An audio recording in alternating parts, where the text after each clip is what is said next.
नमस्कार दोस्तों, आप सभी का स्वागत है हमारे इस नए चैनल में। दोस्तों, आज जिस विषय पर हम लोग चर्चा करने वाले हैं ये कोई नया विषय नहीं है, लेकिन एक बार फिर से ये विषय चर्चा में आया है। विषय क्या है? विषय वही है जो लगभग कुछ महीने पहले, 4-5 महीने पहले प्रधानमंत्री नरेंद्र मोदी के द्वारा ये घोषणा की गई थी कि अगले 1 वर्ष में भारत सरकार के विभिन्न विभागों में 10 लाख नौकरियां दी जाएगी। जी हां, बिल्कुल सही सुना आपने, 10 लाख नौकरियां मतलब सरकारी नौकरियां दी जाएगी। यह कुछ समय पहले की बात है जब प्रधानमंत्री नरेंद्र मोदी के द्वारा यह घोषणा की गई थी। अभी यह क्यों चर्चा में आ गया है? क्योंकि सत्र चल रहा था और उसी सत्र में राज्यसभा सांसद सुशील मोदी के द्वारा सरकार से प्रश्न पूछा गया। सरकार से तारांकित प्रश्न पूछे जाते हैं, अतारांकित प्रश्न पूछे जाते हैं। अतारांकित प्रश्नों की लिस्ट में सुशील मोदी साहब का भी एक सवाल था कि आपने जो वादा किया था कि हम अगले 1 वर्ष में 10 लाख लोगों को नौकरियां देने वाले हैं, वो नौकरियां आप किन किन विभागों में देंगे?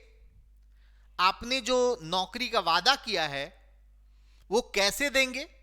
आपके पास कितने पद खाली हैं? इस तरह के कुछ अतारांकित प्रश्न पूछे गए थे। तो केंद्र सरकार में जो पीएमओ के मंत्री हैं, पीएमओ के राज्य मंत्री हैं, जितेंद्र सिंह का जवाब आया। तो इस पूरे वीडियो में हम लोग इसके बारे में डिटेल में बात करेंगे और हम लोग यह भी जानेंगे कि आखिर अब तक सरकारें लोगों को नौकरियां देने से क्यों बचती आई हैं, और भारत जैसे देश में किसी को नौकरी अगर लग जाता है, किसी परिवार में किसी को नौकरी लग जाता है, तो उससे उस परिवार पर क्या फर्क पड़ता है, उससे हमारी देश पर क्या फर्क पड़ता है, हमारी देश की अर्थव्यवस्था पर क्या फर्क पड़ता है, साथ ही साथ हमारी देश में जो सामाजिक स्थिति है उसमें क्या बदलाव आता है। इन सारे मुद्दों पर आज के इस वीडियो में हम लोग चर्चा करने वाले हैं। तो जैसा कि आप थंबनेल में देख चुके हैं दोस्तों, मुद्दा वही है कि अगले 1 वर्ष में केंद्र सरकार विभिन्न विभागों में जो 10 लाख नौकरियां देने वाली है, उस पे अभी राज्यसभा के सांसद सुशील मोदी के द्वारा सवाल किया गया। मैं आपको यह भी बताऊंगा इस वीडियो में कि सवाल आखिर क्या क्या मुख्य सवाल किए गए थे और जिन विभागों में रिक्तियां हैं, है ना, उसमें कौन कौन से विभाग हैं जिसमें सबसे ज्यादा रिक्तियां हैं और उसको सरकार किस प्रकार से भरने का काम करेगी। इन सारे मुद्दों पर हम लोग चर्चा कर रहे हैं। तो साथियों, ये सुशील मोदी साहब है जिन्होंने राज्यसभा में सवाल पूछा था और यह पूछा गया था, उसमें मुख्य रूप से जो गवर्नमेंट के द्वारा जो जवाब दिया गया है वो जवाब इसी संदर्भ में है कि सरकार के पास किस किस विभाग में कितनी नौकरियां, कितनी भर्तियां अवेलेबल हैं, मतलब वैकेंसी अवेलेबल हैं, और उसको वो करेगी। ठीक है, तो ये हमारे मिनिस्टर हैं, पीएमओ में राज्य मंत्री हैं, इनके द्वारा सरकारी पक्ष की तरफ से जवाब दिया गया। मैं आपको डेटा के साथ बताऊंगा। दोस्तों, वो बताने से पहले मैं आपको कुछ बातें बताना चाहता हूं कि सरकार के पास जो पैसा आता है, जो टैक्स के पैसे आते हैं, सरकार कोशिश यही करती आई है कि उस पैसे का ज्यादा से ज्यादा इस्तेमाल हो, और सरकार की हमेशा यह मंशा रहती है कि कल्याणकारी योजनाओं में ज्यादा से ज्यादा पैसा खर्च हो। अच्छी बात है, भारत जैसे देश में कल्याणकारी योजनाओं का होना बहुत जरूरी है। हमारे संविधान का नीति निर्देशक सिद्धांत भी ये कहता है। मगर जहां तक युवाओं को नौकरी देने का सवाल है, निश्चित तौर पर अब तक की जो सरकारें रही है, चाहे वो केंद्र की सरकार रही हो, चाहे वो राज्य की सरकारें रही हो, युवाओं को नौकरी देने के मसले में सरकारें हमेशा पीछे रहती हैं, प्राथमिकताओं में नहीं रखती हैं। इसके कई सारे वजह हैं, क्योंकि सरकार अपने जो पैसे आते हैं सरकार के पास, उसका खर्च जन कल्याणकारी योजनाओं में लगाती है, सरकार इंफ्रास्ट्रक्चर में उसको लगाती है, और भी विभिन्न विभिन्न कार्यों में लगाती है। सभी जरूरी है दोस्तों, मगर युवाओं को नौकरी देना भी भारत जैसे देश में बहुत जरूरी चीज है। यह मैं ऐसा इसलिए कह रहा हूं क्योंकि भारत में जो विविधता है, गरीबी और अमीरी के बीच में गैप है, किसी घर में, किसी परिवार में एक लोग को नौकरी अगर लग जाता है तो वो स्टेबल हो जाता है। उसकी आर्थिक स्थिति, मैं ये नहीं कहता हूं कि उसकी आर्थिक स्थिति बहुत बेहतर हो जाती है, लेकिन अच्छे जीवन यापन के लिए उनकी आर्थिक स्थिति हो जाती है। तो सरकार को यह ज्यादा से ज्यादा सोचना चाहिए, क्योंकि आप जिस व्यापार को बढ़ावा दे रहे हैं, आप जिस बिजनेस को बढ़ावा दे रहे हैं, यह मेरा खुद का ओपिनियन है कि आपके पास जो टैक्स के पैसे जाते हैं, कंपलसरी तौर पर आप उनके पैसे जरूर ले लेते हैं जो नौकरी पेशा है, चाहे वो गवर्नमेंट जॉब में हो, चाहे वो प्राइवेट जॉब में हो, आप उनके पैसे तो काट ही लेते हो। व्यापार की बात अगर हम करें तो आज भी भारत में ज्यादातर जो व्यापारी होते हैं वो टैक्स का पैसा बचाते हैं। तो कहीं ना कहीं देखिए, व्यापार को बढ़ावा देना कोई बुरी बात नहीं है, व्यापार को बढ़ावा देना अच्छी बात है, सरकार को यह करना चाहिए। उससे देश की सरकार पे लोड कम होता है, देश की अर्थव्यवस्था में भी इसका बहुत बड़ा इंपैक्ट पड़ता है। लेकिन जो समाज का कमजोर तबका का व्यक्ति है, जिसके पास व्यापार करने के लिए संसाधन नहीं है, जिसके पास उतने आइडियाज नहीं है, क्योंकि वो इस तबके से बिलोंग करते हैं जहां पर अच्छे से भोजन मिल जाए वही काफी होता है। जब इंसान का पेट भरा रहेगा तो ही उसके दिमाग में आइडिया आएगा। किसी भूखे इंसान में, जिसके पास रहने के लिए घर नहीं है, जिसके पास खाने के लिए अच्छे से नहीं मिल पाता है, वैसे लोग व्यापार का आइडिया कहां से लेके आएंगे। तो निश्चित ही व्यापार होना चाहिए, देश की इकोनॉमी के लिए बेहतर है, मगर नौकरी भी उतनी ही जरूरी है। अगर सरकार नौकरी देने से बचती है तो क्या सरकार अपने आप को यह कह रही है कि हम जो नौकरियां देते हैं, जैसा कि सरकार ने, इस प्रधानमंत्री ने कहा था कि मिनिमम गवर्नमेंट मैक्सिमम गवर्नेंस वाली बात, कि हम कम से कम लोगों को रखेंगे और ज्यादा से ज्यादा काम पर फोकस करेंगे, ऐसा एक बार मोदी जी ने अपने भाषण में कहा था और शायद उसी का ये पालन भी करते आ रहे हैं अब तक। तो मेरा ये मानना है दोस्तों कि लोगों को जब नौकरियां मिलती है तो एक परिवार जो होता है उसका जीवन सुधरता है, उसका जीवन शैली सुधरता है। और ऐसा तो नहीं कि आप उससे टैक्स नहीं लेते हैं, आप तो टैक्स लेते हैं, सरकार में तो टैक्स जाती है। उतना भी छोड़िए, कम से कम जितनी भर्तियां होनी चाहिए, जितने पद आपने बना के रखे हैं अपने विभागों में, आप नए पद का सृजन मत करो। कम से कम जितने पद सृजित हैं, जितने पद वैकेंट रहते हैं, कम से कम उसे तो भरने का काम करना चाहिए। तो यह कदम अगर सक्सेसफुल रहता है गवर्नमेंट का तो निश्चित तौर पर यह स्वागत योग्य कदम होगा। अब मैं आपको कुछ चीजें बताना चाहता हूं। यह रेलवे भारत में सबसे बड़ा नियोक्ता है सरकारी विभाग में। इसमें अभी भी सबसे ज्यादा अगर वैकेंसी है तो इसी रेलवे में है। तो आने वाले वक्त में आपको इसमें और भी भर्तियां देखने को मिलेगी। डिफेंस सेक्टर, गृह मंत्रालय के अंतर्गत जो पुलिस वगैरह की भर्तियां होती हैं वो हो गया, फिर रक्षा मंत्रालय के अंतर्गत ये जो भर्तियां होती है वो हो गया। इन सब में भी भारी संख्या में भर्तियां होती है। उसके अलावा डाक विभाग में भारी वैकेंसी है, बहुत सारे पद खाली हैं। अब देखिए यहां पर जो प्रश्न पूछे गए थे गवर्नमेंट के राज्यसभा सांसद के द्वारा, वो प्रश्न कुछ इस प्रकार से थे कि केंद्र सरकार द्वारा एक वर्ष में 10 लाख लोगों को किन किन विभागों में नौकरी दी जानी है, ऐसा पूछा जाना था।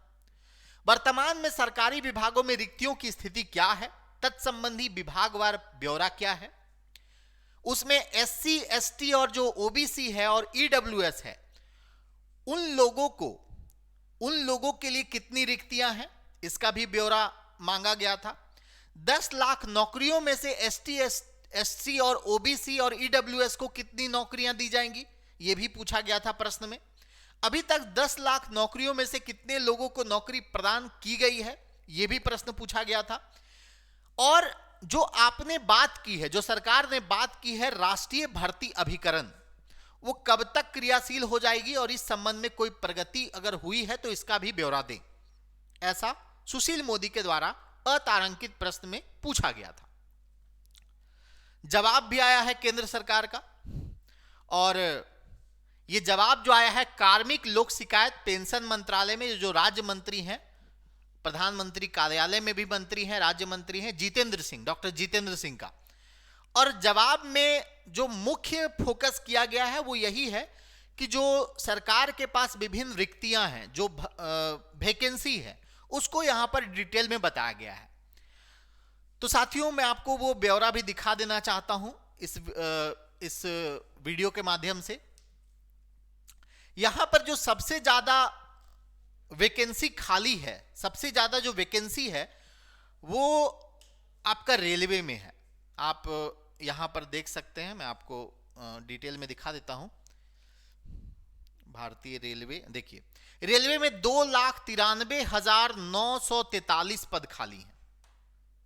रेलवे के अंदर 2,93,943 पद खाली हैं। और ये जो डेटा है ये 2021 का डेटा है दोस्तों। अभी जो नियुक्ति प्रक्रिया चल रही है उसको फुलफिल करने के बाद हो सकता है ये डेटा में कुछ कमी आ जाएगी, है ना। तो रेलवे में हो गया। उसके अलावा आप यहां देख सकते हैं राजस्व विभाग जो है उसमें 80,243 पद खाली है। डाक विभाग में 90,000 से भी ज्यादा पद खाली है। उसके अलावा गृह मंत्रालय के अंदर 1,43,536 पद खाली है। भारतीय लेखा परीक्षा और लेखा विभाग के अंदर 25,934 पद खाली है। उसके अलावा आप देखिए परमाणु ऊर्जा विभाग में 9,460, रक्षा विभाग में 2,64,706। मैं एक डेटा दे रहा हूं आपको, इसको कुछ ये करने की जरूरत नहीं है, आपको याद करने की जरूरत नहीं है बिल्कुल। मैं सिर्फ आपको ये बताना चाह रहा हूं कि इतने वैकेंसी होने के बाद भी सरकार नौकरियां देने से क्यों बचती आई है। टोटल जो वैकेंसी है दोस्तों अभी केंद्र सरकार में, जो अभी सरकार ने जवाब दिया है, आप देखकर हैरान हो जाएंगे। जो सरकार ने डेटा दिया है कि अगले एक वर्ष में 10 लाख नौकरियां देंगे, वो कोई अपनी तरफ से नई नौकरियों का सृजन नहीं कर रहे हैं। उसी सरकार के विभिन्न विभागों में 9,79,327 पद तो खाली पड़े हुए हैं। तो कोई नौकरी दे करके कोई नया तीर नहीं मार देगी गवर्नमेंट, है ना। बस ये दे दे, यही काफी है। मैं तो यही कहना चाहूंगा दोस्तों कि अगर आप नए पद का सृजन नहीं कर सकते हैं तो कम से कम जो पुराने जो वैकेंसी हैं, जिन पदों का सृजन हो चुका है उसमें पद खाली नहीं रहना चाहिए, उसमें भर्तियां होनी चाहिए। देश के युवा, खासकर गरीब तबके के युवा, जो मिडिल क्लास और लोअर मिडिल क्लास और गरीब घर के बच्चे हैं, वो लोग सरकारी नौकरी की, ज्यादातर लोग वही लोग हैं जो सरकारी नौकरी की तैयारी करते हैं। तो सरकार को अपनी प्राथमिकताओं में नौकरियों को भी रखना चाहिए, क्योंकि आपने एक रिपोर्ट सुना ही होगा कि पिछले 40 साल का रिकॉर्ड टूट चुका है बेरोजगारी का। मैं ये नहीं कहता हूं कि ये नौकरियां दे देने से, सरकारी नौकरियां दे देने से बेरोजगारी दर जो है वो कम हो जाएगा, ऐसा नहीं है, मगर कुछ तो राहत जरूर मिलेगी और युवाओं का सशक्तिकरण होगा, उनके अंदर भी आइडियाज आएंगे। बहुत सारे ऐसे लोग होते हैं जो नौकरी करने के बाद, नौकरी लगने के बाद, कुछ समय नौकरी करने के बाद नए आइडिया के साथ कुछ नया बिजनेस शुरू करते हैं। बहुत सारे ऐसे लोग होते हैं, हजारों की संख्या में ऐसे लोग हैं जो नौकरी लगने के बाद उनके दिमाग में कुछ नया आइडिया आता है। और ये इसलिए भी होता है दोस्तों, क्योंकि मैंने आपको कहा कि खाली पेट आइडिया नहीं आता है। जब तक आपका परिवार, आपका घर में भोजन सही से नहीं आएगा, तब तक आप कुछ नया क्रिएटिव नहीं सोच सकते हैं, कुछ नया इनोवेशन आप नहीं कर सकते। तो इस वीडियो के माध्यम से बस यही बताने का मैं आपको प्रयास कर रहा था कि आने वाले टाइम में अगर ये कुछ सही होता है, जो सरकार ने कहा है कि अगले 1 साल में 10 लाख नौकरियां देंगे, 9,79,327 पद तो खाली दिख रहा है। हो सकता है इस साल कुछ और लोग रिटायर होंगे, बहुत लोगों की मृत्यु हो जाती है तो पद खाली हो जाते हैं। तो कुल मिलाकर यहाँ पर 10 लाख पद तो दिख ही रहा है। और अगर ये सरकार युद्ध स्तर पर करने का प्रयास करती है तो निश्चित तौर पर हमारे देश में एक बड़ा बदलाव आएगा। प्रभाव पड़ने की जहां तक हम बात करते हैं, तो जो गैपिंग होता है, गरीब अमीर के बीच में गैपिंग को भरने का जरूर काम करता है जो नौकरियां होती है। क्योंकि आप लोगों ने भी जरूर देखा होगा कि एक साधारण सा परिवार जो अच्छे से 2 वक्त की रोटी नहीं जुटा पाता है, वैसे परिवार में भी अगर एक बच्चे का नौकरी लग जाता है, एक बच्चा अगर सरकारी विभाग में चला जाता है, तो पूरा घर जो है वो संवर जाता है, पूरा घर जो है उसकी स्थिति संतुलित हो जाती है। और फिर आने वाले टाइम में उनके और भी जो बच्चे हैं उससे मोटिवेटेड होते हैं और मेहनत करते हैं और कुछ अच्छा करते हैं, है ना। कोई जरूरी नहीं कि वो भी नौकरी ही करे, लेकिन जब घर में स्टेबिलिटी आती है तो उससे क्या होता है कि बाकी लोग कुछ नया सोच पाते हैं, कुछ क्रिएटिव कर पाते हैं, कुछ इनोवेशन कर पाते हैं और देश को आगे बढ़ाने में, देश की इकोनॉमी को और ज्यादा स्ट्रांग करने में अपना योगदान देते हैं।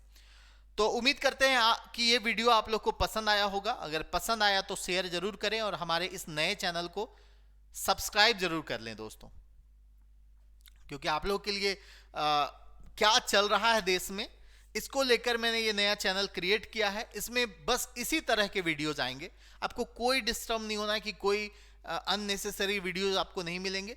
वही वीडियो मिलेगी जो आपको जानना जरूरी है, जो आपको समझना जरूरी है। सिर्फ जानना जरूरी नहीं है,